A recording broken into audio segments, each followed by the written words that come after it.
بڑے خوش بخت تھے، بڑے خوش نصیب تھے. انہیں بدر کے میدان میں گردنیں کٹانے میں بھی بڑا ہی مزہ آیا تھا. انہیں آپ دیکھیں نا، احد کے میدان میں جانے دینے میں بھی انہیں بڑا مزہ آیا. جب آدمی میں خلوص ہوتا ہے تو اس کے لیے جان قربان کرنا بھی آسان ہو جاتا ہے. لیکن جب خلوص نہیں ہوتا، پھر گفتگو ہوتی ہے، پھر باتیں ہوتی ہیں، پھر داستانیں ہوتی ہیں، پھر کہانیاں ہوتی ہیں، پھر لب و لہجہ ہوتا ہے، پھر منصوبہ سازی ہوتی ہے، پھر ہیلے بہانے، پھر سگرے کبرے جوڑ کے لوگ کہانیاں اور داستانیں بناتے ہیں. خلوص اور للہیت کے ساتھ اللہ کی بارگاہ میں جھکیں.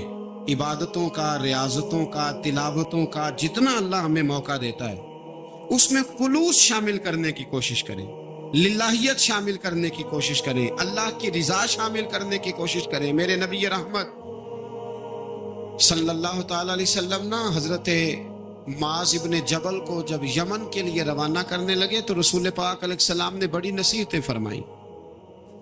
ان نصیحتوں میں درد بڑا تھا. کیوں؟ اس لیے کہ حضور نے انہیں بتلایا تھا کہ جب تم واپس آؤ گے تو تمہاری ملاقات نہیں ہوگی، تم میری قبر سے گزرو گے. اکھاں جدو میٹیاں زمانہ مینوں روے گا، اپنا تے اپنا بیگانہ مینوں روے گا. جدو نہ میں دسیا میں خاراں نوں میں خانے وچ، جام ٹوٹ جان گے تے میں خانہ مینوں روے گا. کئی لک لک رون گے تے کئی بک بک رون گے. گلیاں دا ایانا تے سیانا مینوں روے گا.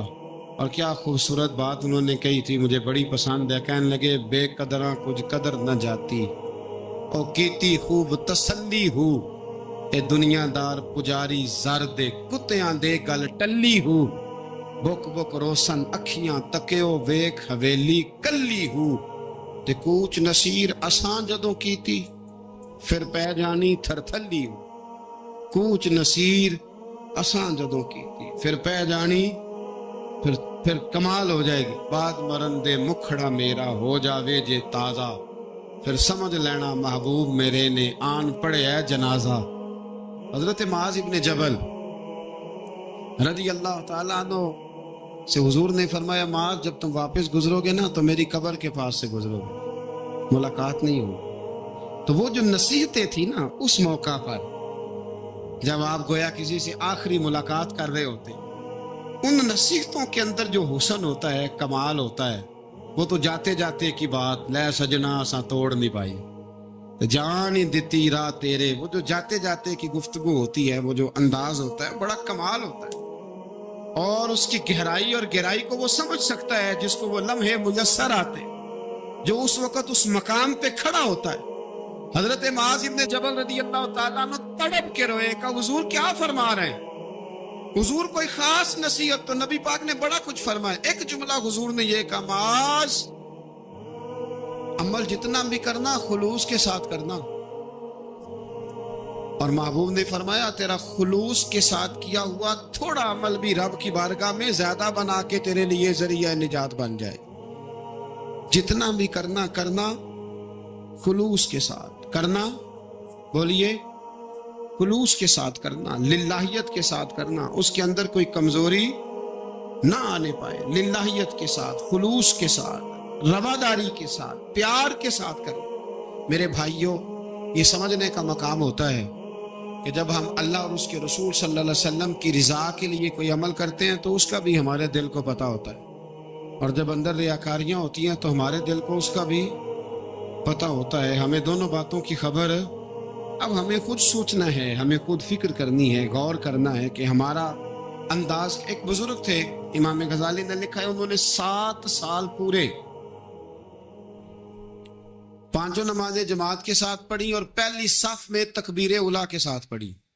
7 دن نہیں پوری پڑھی جاتی 5 نمازیں پہلی صف میں پہلی تکبیر کے ساتھ. 7 پہلی صف میں تکبیر اولیٰ کہتا ہے امام نے اللہ اکبر کہا پہلی تکبیر میں تو ہم نے بھی ساتھ ہی اللہ. پہلی صف میں 7 سال تک 5 نمازیں تکبیر اولیٰ سے بہت بڑا کارنامہ ہے، بہت بڑی بات ہے. مطلب بندہ یہاں سے اٹھ کے آتے وضو کرتے کوئی معاملہ آ گیا، کوئی مطلب اس کو حاجت ہو گئی استنجا وضو کی، تو وہ ٹائم نکل جاتا ہے. کئی دفعہ ایسے ہوتا ہے. 7 سال پورے نماز پڑھی، تو کہتے ہیں 7 سال کے بعد نا ایک دن 8واں سال لگا ہوا تھا، تو بزرگ فرماتے ہیں میں ذرا لیٹ ہو گیا، تکبیر اولا تو مل گئی پر پہلی صف نہ ملی، تیسری صف میں جگہ ملی. بزرگوں کے تقوی دیکھیے گا.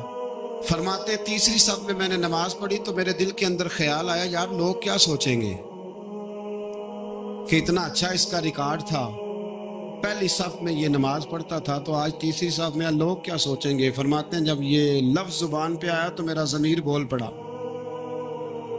جب یہ سوچ دل میں آئی تو میرا اندر تڑپ اٹھا، چھم چھم میرے آنسو نکلنے لگے، میں رویا. اور فرماتے ہیں لوگ چلے گئے اور میں نفل پڑھتا روتا رہا. میں نے کہا اللہ مجھے یوں لگتا ہے وہ 7 سال تک پہلی صف میں جو نمازیں پڑھتا رہا وہ تو لوگوں کو دکھانے کے لیے پڑھتا رہا. فرماتے ہیں میں نے 7 سال کی نمازیں قضا پڑھی، قضا نمازیں پڑھی، اس لیے کہ مجھے سمجھ آئی کہ وہ نماز اللہ کی رضا کے لیے نہیں تھی، وہ تو بندوں کو ریکارڈ بنانے کے لیے. میں نے وہ 7 سال کی نمازیں قضا پڑھی. اور فرماتے اب دوبارہ سے جب میں جاتا ہوں تو پھر میں اپنے دل پہ غور کرتا ہوں کہ پہلی صف تکبیر اولا پر یہ بتا نیت کیا ہے، یہ بتا کہ تیرا ارادہ کیا ہے. شیخ سعدی فرمایا کرتے تھے تیرے وجود کا قبلہ تو سیدھا ہے، دل کے قبلے کی بھی بات بتا. تیرے وجود کا قبلہ درست ہے پر دل کے قبلے کی بھی، ہاں خودی کا سر نہاں لا الہ الا اللہ، خودی کا تیغ فساں لا الہ. یہ دور اپنے ابراہیم کی تلاش میں ہے.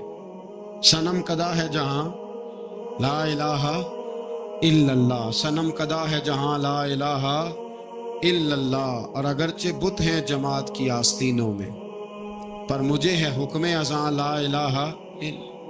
تو یہ جو ہمارا مزاج ہے لوگوں کو دکھانے کا، بتانے کا، سنانے کا. شیخ ابو العباس مرسی فرماتے کہ مجھے کئی دفعہ محبوب کریم علیہ السلام کا دیدار نصیب ہوا. میرا اور حضور کا معاملہ تھا، پھر میں نے لوگوں کو بتانا شروع کر دیا. فرماتے ہیں پھر انہوں نے آنا چھوڑ دیا، اس لیے کہ کچھ باتیں ایسی ہوتی ہیں جو بتانے کی نہیں ہوتی. لیکن کچھ بندوں کو بشارتیں ہوتی بڑی ہیں، وہ ان بیچاروں کو بد ہضمی ہو جاتی. وہ بتائیں نا جب تک 20 لوگوں کو، تب تک ان کی وہ بد ہضمی ختم ہے. حالانکہ ہر چیز بتانے کی، دکھانے کی، سنانے کی، ہر چیز کی وضاحت دینے کی نہیں ہوتی. ہر چیز ایسی نہیں ہوتی. حضرت ابو ہریرہ جیسے لوگ فرمایا کرتے تھے علم کی 2 تھیلیاں، ایک کھولی ہے دوسری کھولو تو مجھے قتل کر دو. ہر چیز کو بتانے سمجھانے کی ہوتی ہے. تو خلوص دیکھیں کتنا ہے اس میں، للہیت کتنی ہے، اللہ کی رضا کتنی. الحمدللہ تعالی اس مہینے سے یہ جو جولائی کا ہے، میرے خیال ہے 4-5 جولائی سے حج کی فلائٹ شروع ہو جائیں گی انشاءاللہ تعالی. خوش نہیں ہوئے آپ سن کے؟ جو جا رہے ہیں رب ان کا قبول فرمائے، اور جو رہ گئے اللہ انہیں موقع عطا فرمائے. ای سعادت بزور بازو نیس تانا بخشندہ خدائے بخشن. یہ سعادتیں بازو کی قوت سے نہیں ملتی، تبھی ملتی ہیں جب اللہ عطا کرتا ہے، جب رب اپنے فضل سے عطا کرتا ہے پھر یہ سعادتیں ملتی ہیں. لوگ حج کے لیے جا رہے ہیں، اور آپ کو پتہ ہے حج بھی آج کل ساتھ حج ہوتا ہے، ساتھ سیلفی ہوتی ہے، آخر تک چلتا ہے. ایک بزرگ تھے حضرت ابو مرتعش ان کا نام تھا. وہ فرماتے ہیں میرا 4تھا-5واں حج تھا، نفلی حج کرنے کے لیے میں جا رہا تھا. تیاری میری مکمل ہو گئی تھی، 2-4 دنوں میں میری روانگی تھی، ارادہ میرا مضبوط تھا، معاملات سارے طے ہو گئے تھے، بس میں جانے کے قریب تھا. فرماتے ہیں کہ میں ایک دن گھر میں بیٹھا تھا، اماں جی نے نا کہا بیٹا ذرا پتر ذرا پانی کا پیالہ دینا. فرماتے میرے دل میں خیال آیا کہ ایک تو میں عالم ہوں، صوفی ہوں، درویش ہوں، مولوی ہوں، اور دوسرا یہ کہ میری کل پرسوں تیاری بھی ہے، تو پانی تو چھوٹا بھائی بھی دے سکتا ہے، یہ کام کو بچہ بھی کر لے گا. میں نے چھوٹے کو اشارہ کیا ذرا پانی دینا، وہ گیا اور مٹکے سے پانی بھر کے اماں کو دے دیا. کہتے ہیں جب اس نے اماں کو پانی دیا نا تو میرے اندر پھر مد و جزر شروع ہوا، پھر میری ضمیر کی آوازیں اٹھنے لگی، پھر اندر سے بلندی ہونے لگی، پھر آوازیں آئیں، اور پھر میں نے اعلان کیا. میں نے کہا خو یہ کیا ہوا؟ سینکڑوں اور ہزاروں میل حج کرنے کے لیے جانا میرے لیے آسان ہے اور یہ 2 قدم اماں کو پانی دینا میرے لیے مشکل ہے؟ یہ کیا بات ہوئی؟ حالانکہ حج کرنے سے بھی اللہ نے راضی ہونا تھا اور اماں کو پانی پلانے سے بھی اللہ نے راضی ہونا تھا، پر یہ میں کس جگہ کھڑا ہو گیا ہوں کہ سینکڑوں میل اور ہزاروں میل جا کے حج کرنا میرے لیے آسان ہے لیکن پانی بھر کے لانا میرے لیے مشکل ہے۔ چند قدموں کے فاصلے پہ مٹکا پانی کا پڑا ہے۔ فرماتے ہیں بس اسی وقت پھر مجھے سمجھ آئی کہ وہ حج میں لوگوں نے ذرا حاجی حاجی کہنا ہے نا، حج میں لگا شور اٹھے گا نا کہ چھٹا حج کر کے آیا ہے، حج میں ذرا آوازیں اٹھیں گی نا ماشاءاللہ کیا بات ہے، پھول ڈلیں گے اور پتیاں گریں گی اور نام ہوگا، لیکن اماں کو پانی دینے سے کسی نے اعلان تو نہیں نہ کرنا، شاباش تو نہیں نہ دینی، کسی بندے نے آواز تو نہیں نہ اٹھانی۔ فرمایا میں اسی وقت اسی لمحے اٹھ کے ماں کے قدموں میں بیٹھا اور پیر پکڑ کے کہا ماں مجھے معاف کر دے۔ ماں کہنے لگی بیٹے کیا ہوا؟ میں نے کہا ماں مجھے سمجھ آ گئی، آج میرا نفلی ہے، میں اس سال نہیں جاؤں گا، اگلے سال جاؤں گا، اب یہ پورا سال میں تیری نوکری کروں گا، میں تیری خدمت کروں گا، تیرے پیر دباؤں گا، تیرے لیے کھانا لاؤں گا، میں تیری ڈیوٹی کروں گا، اس لیے کہ مجھے سمجھ آئی ہے کہ نیکی کا تصور اصل میں ہے کیا۔ ہم بالعموم وہ نیکی کرنے جا رہے ہوتے ہیں جو نیکی بھی ہوتی ہے اور دنیا میں اس کا نام بھی ہوتا ہے، تذکرہ بھی ہوتا ہے، اس کی وجہ سے ہمارا قد بھی اونچا ہو رہا ہوتا ہے۔ حالانکہ نیکی کا تصور تو بڑا چھوٹا سا ہے، کل معروف صدقہ، مسکرا کے ملنا بھی نیکی، رزق حلال کما کے بچوں کو کھلانا بھی نیکی، گلی سے پتھر اور کانٹا اٹھا دینا بھی نیکی، پر ہمیں تو کوئی لمبی چوڑی نیکی چاہیے، کوئی بڑی نیکی چاہیے۔ اس لیے بہت سارے ایسے لوگ ہیں جو نیکیاں ان کے پہنچ میں ہوتی ہیں وہ نہیں کرتے۔ وہ محرم کے ایام میں نا ایک جگہ پہ حاضری کا موقع ملا تو وہاں ایک صاحب کہہ رہے تھے ہم مریں گے، لڑیں گے، جانیں دیں گے، قربانی دیں گے، ہم امام علی مقام کی سنت ادا کریں گے، سارا کچھ کریں گے۔ تو بعد میں وہ میرے پاس بیٹھے تو میں نے انہیں کہا کہ جب جنگ کا موقع آئے گا تو انشاءاللہ لڑیں گے، جانے بھی دیں گے، پر ابھی آپ یہ کام کریں کہ امام حسین ایک رات میں پورا قرآن پاک پڑھا کرتے تھے، یہ والی سنت امام حسین کی شروع کریں، یہ والی سنت ابھی آپ سٹارٹ، جب وہ موقع آئے گا تو انشاءاللہ وہ کام بھی کریں گے، تو یہ والی سنت آپ سٹارٹ کریں امام صاحب کی۔ امام صاحب 100 نفل پڑھا کرتے تھے فرض نماز کے علاوہ روزانہ، 100 رکعت نماز نفل، تو آپ یہ والی سنت امام حسین کی شروع کریں نا، تو جب کربلا سجانے کی باری آئے گی تو پھر کربلا بھی سجا لیں گے۔ لیکن ہم نے یہ والے کام نہیں کرنے، نمازیں 5 پوری نہیں پڑھنی، ہم نے تو صرف کربلا والی سنت ادا کرنی، نعرے لگانے ہیں، وہاں تک پہنچنا ہے۔ میرے عزیز یاد رکھیں، اللہ کی رضا ہر جگہ پیش نظر ہو۔ میرے رسول کریم صلی اللہ تعالی علیہ وسلم کی عالی مرتبت خدمت میں ایک جنگ کے موقع پر صحابہ نے عرض کیا تھا کہ یا رسول اللہ صلی اللہ تعالی علیہ وسلم فلاں آدمی بڑی ہمت سے لڑ رہا ہے، جہاد کر رہا ہے، بڑی بات ہے، تو حضور نے فرمایا یہ جہنمی ہے، جہاد کر رہا تھا، توجہ ہے میری بات پر، حضور نے فرمایا یہ جہنمی ہے، یہ دوزخی ہے، یہ بندہ جنتی نہیں۔ جب سرکار دو عالم صلی اللہ تعالی علیہ وسلم نے یہ بات ارشاد فرمائی تو صحابہ کہتے ہیں ہمیں تجسس ہوا کہ یہ کیا بات ہوئی، اتنی ہمت سے، جوان مردی سے، اتنی وہ دلیری سے لڑ رہا ہے اور حضور نے فرما دیا دوزخی ہے۔ کیسے دوزخی کیسے؟ تو ایک صحابی کہنے لگے میں اس کا پیچھا کرنے لگا، جب پیچھا کرنے لگا تو اس پر نہ کچھ زخم کاری لگ گئے تھے، زخم گہرے تھے، وہ زخموں کو برداشت نہ کر سکا اور ایک مقام ایسا آیا کہ اس نے خود اپنے پیٹ میں خنجر لگا کے، پیوست کر کے، خنجر مار کے یا تلوار مار کے یا نیزہ مار کے اس نے خودکشی کر لی، زخموں کی تاب نہ لا سکا۔ حضور نے فرمایا تھا کہ یہ جہنمی ہے، تو اس کی وہ جو بات تھی وہ صادق ہو گئی۔ کہتے ہیں میں فوراً بولا، میں نے کہا میرے محبوب جو فرماتے حق اور سچ ہی فرماتے، دیکھو کس موت مرا ہے۔ اب اس پر مفسرین نے لکھا ہے کہ وہ بندہ جو گھر سے نکلا تھا نا، تو وہ دین کے لیے لڑنے نہیں نکلا تھا، وہ قومیت کے لیے لڑنے آیا تھا کہ میرا سارا قبیلہ کیا ہے تو مجھے بھی جانا چاہیے، ہماری قوم سے فلانی قوم ٹکرائی ہے تو لہذا ہمیں، اس کی نیت میں، ارادے میں دین، للہیت اور خلوص شامل اس کی دلیل وہ حدیث ہے جس میں حضور نے فرمایا کہ عالم بھی، سخی بھی اور شہید بھی اس وجہ سے جہنم میں جائیں گے معاذ اللہ کہ ان کی خدمات کی وجہ اللہ کی رضا نہیں تھی، خدمات کی وجہ ذاتی شہرت، بہادری کے دعوے تھے، سخاوت کا سبب یہ تھا کہ لوگ انہیں سخی کہیں۔ خلوص والا جو عمل ہوتا ہے نا، خلوص والا، وہ تو بڑا تھوڑا بھی ہو تو قبول ہوتا ہے، اس میں بڑی دیکھیں نا، اللہ کی بارگاہ میں مقدار نہیں دیکھی جاتی، معیار دیکھا جاتا ہے، مقدار نہیں دیکھی جاتی، معیار دیکھا جاتا ہے۔ نبی کریم علیہ السلام نے ایک جنگ کے موقع پہ اعلان کیا کہ ہر بندہ چندے میں حصہ دے، قحط کا زمانہ ہے، بہت زیادہ مال کی ضرورت ہے، ہر آدمی آئے، حصہ ڈالے، آگے بڑھے۔ جب سرور دو عالم صلی اللہ تعالی علیہ وسلم نے یہ اعلان فرمایا، حضور نے حکم دیا تو بڑا بڑا مال دیا۔ حضرت عثمان غنی نے کئی سو اونٹ دیے مال کے بھر کے، حضرت صدیق اکبر نے بھی بڑا دیا، فاروق اعظم نے بھی آدھا مال دیا، حضرت عبد الرحمن ابن عوف جیسے لوگوں نے ہزاروں اور لاکھوں دینار دیے۔ ایک غریب صحابی تھے، وہ فرماتے میں نے زور سے عصر تک یہودی کے باغ میں مزدوری کی، چند کلو کھجوریں ملی تو لا کے میں نے حضور کی بارگاہ میں نذرانہ پیش کیا۔ فرماتے میرے دل میں خیال تھا کہ وہ میری ہٹی کیا کرے گی، میرا ایک قطرہ کیا کرے گا، جہاں لوگوں نے لاکھوں دیے، ہزاروں دیے تو کیا بنے گا۔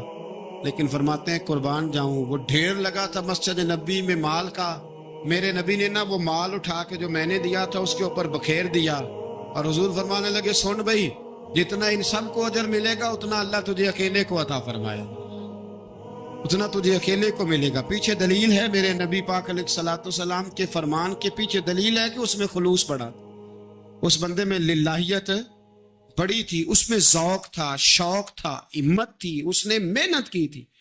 تو خلوص والا تھوڑا عمل بھی زیادہ ہو گیا۔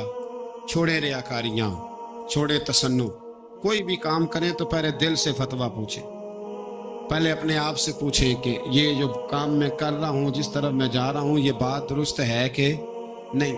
پھر جب آپ سمجھ لیں کہ بات درست ہے، پھر اس پر اور محنت کریں اور خلوص کا مظاہرہ کریں۔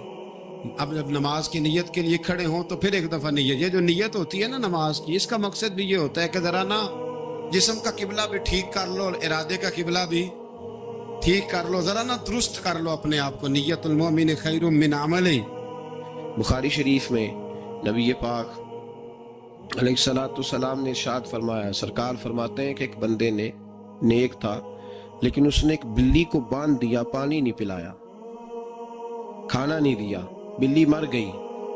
فرمایا اس کے باوجود نیکیوں کے اللہ نے اسے جہنم میں ڈال دیا۔ ایک فاحشہ عورت ہے، توجہ ہے میری بات پر، ادھر دیکھیے گا ذرا، ایک بہت گناہ کرنے والی بی بی ہے، وہ گزر رہی ہے، کتے کا چھوٹا سا بچہ پیاسا ہے۔ مدینے والے محبوب علیہ السلام، میں کہتا ہوں اس کی اتنی خوش قسمتی تھوڑی ہے کہ میرے نبی نے اس کا ذکر کر دیا ہے، اس سے بھی بڑی کو خوش قسمتی ہوگی۔ محبوب پاک علیہ السلام ارشاد فرماتے ہیں کہ وہ عورت گزر رہی تھی تو کنویں کے کنارے سخت گرمی کے موسم میں کتے کا بچہ پیاسا۔